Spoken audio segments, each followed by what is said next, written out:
ನಮಸ್ತೆ ಎಜಿ ನ್ಯೂಸ್ಗೆ ಸ್ವಾಗತ. ಆಧುನಿಕ ಭಾರತದ ಶಿಲ್ಪಿ ಸಂಪರ್ಕ ಮತ್ತು ಕಂಪ್ಯೂಟರ್ ಕ್ಷೇತ್ರದಲ್ಲಿ ಕ್ರಾಂತಿ ಮಾಡಿದ ಮಾಜಿ ಪ್ರಧಾನಿ ಶ್ರೀ ರಾಜೀವ್ ಗಾಂಧಿ ಅವರ ಜನ್ಮದಿನ ಹಾಗೂ ಸಾಮಾಜಿಕ ನ್ಯಾಯದ ಹರಿಕಾರ ಮಾಜಿ ಮುಖ್ಯಮಂತ್ರಿ ಶ್ರೀ ಡಿ. ದೇವರಾಜ್ ಅರಸುರವರ ಜನ್ಮದಿನದ ಪ್ರಯುಕ್ತವಾಗಿ ಇಂದು ಚಿಕ್ಕನಾಯಕನಹಳ್ಳಿ ಬ್ಲಾಕ್ ಕಾಂಗ್ರೆಸ್ ಕಚೇರಿಯಲ್ಲಿ ಮಹಾನಾಯಕರ ಭಾವಚಿತ್ರಕ್ಕೆ ಪುಷ್ಪ ನಮನ ಸಲ್ಲಿಸಿ ಗೌರವ ಸಲ್ಲಿಸಲಾಗಿದೆ.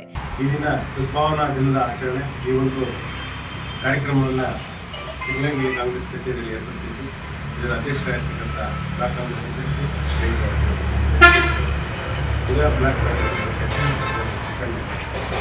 ರಾಜ್ಯ ಸೇವಾದಳದ ಕಾರ್ಯದರ್ಶಿ ರಾಜ್ಯ ಹಿಂದುಳಿದ ವರ್ಗಗಳ ಕಾರ್ಯದರ್ಶಿಯಾಗಿರ್ತಕ್ಕಂಥ ಸೇವಾದಳದ ಹಿಂದುಳಿದ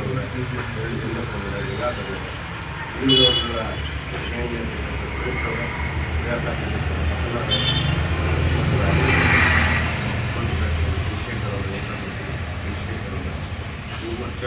ಮಾಜಿ ಅಧ್ಯಕ್ಷರು ಅಲ್ಲಿ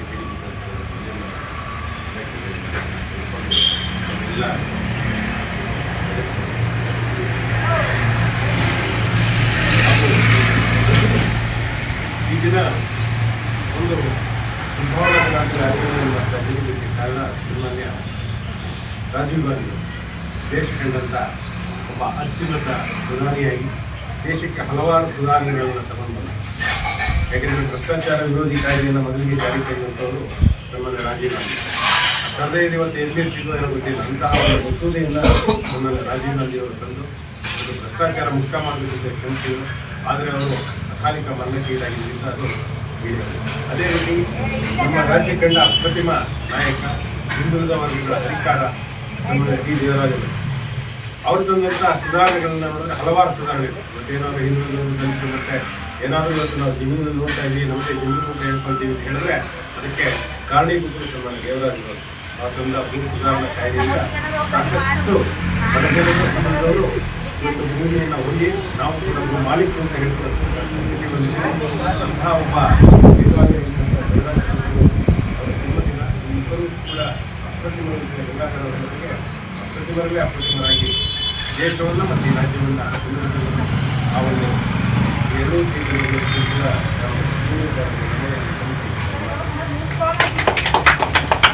ಈ ಸಂದರ್ಭದಲ್ಲಿ ಮಾಜಿ ಶಾಸಕರು ಆದ ಕೆಎಸ್ ಕಿರಣ್ ಕುಮಾರ್, ಸಿಡಿ ಚಂದ್ರಶೇಖರ್ ಅಧ್ಯಕ್ಷರು, ಬ್ಲಾಕ್ ಕಾಂಗ್ರೆಸ್ ಸಮಿತಿ ಚಿಕ್ಕನಾಯಕನಹಳ್ಳಿ ಪಿಡಿ ಚಿಕ್ಕಣ್ಣ ಅವರು ಅಧ್ಯಕ್ಷರು, ಬ್ಲಾಕ್ ಕಾಂಗ್ರೆಸ್ ಸಮಿತಿ ಹುಳಿಯಾರ್ ಅವರು ಸೇರಿ ಎಲ್ಲ ಹಿರಿಯ ಮುಖಂಡರುಗಳು, ಹಾಲಿ ಮತ್ತು ಮಾಜಿ ಜನಪ್ರತಿನಿಧಿಗಳು, ಮುಂಚೂಣಿ ಘಟಕಗಳ ಅಧ್ಯಕ್ಷರುಗಳು, ಪದಾಧಿಕಾರಿಗಳು, ಸರ್ಕಾರದ ನಾಮಿನಿ ಸದಸ್ಯರುಗಳು, ಕಾರ್ಯಕರ್ತರುಗಳು ಭಾಗವಹಿಸಿದರು.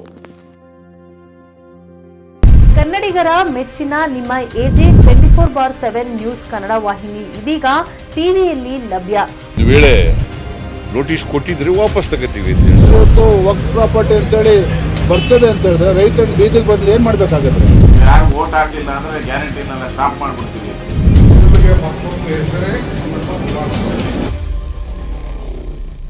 ಕರ್ನಾಟಕ ಮತ್ತು ದೇಶ ವಿದೇಶ 360 ಡಿಗ್ರಿ ಸುದ್ದಿ ಹಾಗೂ ಉತ್ತರ ಕರ್ನಾಟಕ, ಬೆಳಗಾವಿ, ಬಾಗಲಕೋಟೆ, ಧಾರವಾಡ, ಹಾವೇರಿ, ಗದಗ, ಬಿಜಾಪುರ ಜಿಲ್ಲೆಯ ಕ್ಷಣ ಕ್ಷಣದ ವಿವರವನ್ನ ಪಡೆಯುವುದಕ್ಕೆ ಎಜೆ 24/7 ನ್ಯೂಸ್ ಕನ್ನಡ ವಾಹಿನಿಯನ್ನ ಲೈಕ್ ಮಾಡಿ, ವಿಡಿಯೋಗಳನ್ನ ಶೇರ್ ಮಾಡಿ, ಕಮೆಂಟ್ ಮಾಡುವ ಮೂಲಕ ನಮ್ಮ ವಾಹಿನಿಗೆ ಸಹಕಾರ ನೀಡಿ ಮತ್ತು ಚಾನೆಲ್ ಅನ್ನ ಸಬ್ಸ್ಕ್ರೈಬ್ ಮಾಡಿ.